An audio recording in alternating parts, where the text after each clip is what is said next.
রাধে রাধে। আজ হচ্ছে একাদশীর দিন। সকালবেলা সকাল সকাল উঠে প্রায় 5টা 5:30 নাগাদ উঠে দেখো পুজো দিয়ে নিয়েছি। আর আমার রাধারানী আর কৃষ্ণকে কত সুন্দর লাগছে। তো একাদশীর দিন সকালবেলা চা থাকে, আমি চাটা খাই না। আর এখানে পাঁপড়, পায়ে তারপরে হচ্ছে আলু ভাজা, বাদাম, এইগুলো দিয়েই সকালে খাবারটা কমপ্লিট করে চলে এসেছি ওপরের ঘরটাতে। নিচেই সব কিছু খাওয়া দাওয়া হয় বলে উপরে ঠিক মতন থাকা হয় না, খুব কম সময় আসা হয়।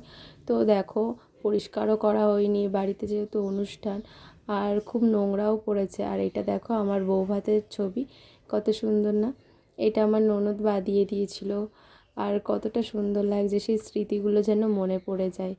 আর দেখতে দেখতে আমার বিয়ে তো 3 বছর হয়ে গেছে। আর এটা দেখো আমার বিয়ের মেনু কার্ড। তো তোমরা পড়ে নাও কী কী ছিল। তো রেখে দিয়েছি, বৌভাতেরটা আর রাখা হয়নি, সেটা কোথায় আর ঠিক করে। তো যাই হোক, এখানে আমি ভালো করে পরিষ্কার করে নিচ্ছি, যেহেতু নিজেরা না থাকলেও ঘরে লোকজন থাকবে। আর সবসময় গুছিয়ে রাখাটাও ভালো। তো তেমন একটা ছেলে নিয়ে সব কাজকর্ম করে সময়ও হয়ে ওঠে না। তো একাদশীর দিন আজকে রান্নাবান্না তেমন একটা নেই।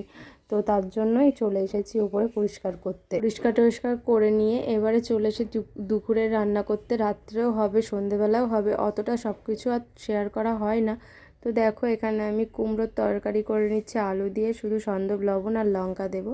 আর এখানে করছি সাবুর পায়েস, যেহেতু দুধ আসেনি এখনও, দুধ আসলেই করব। এখানে দেখো 500 দুধ নিয়ে আমি কিছু আমল দুধও মিশিয়ে নিয়ে এখানে কিশমিশ কাজু বাদাম দিয়ে পায়েস করে নেব। তো কেমন লাগলো অবশ্যই জানাবে।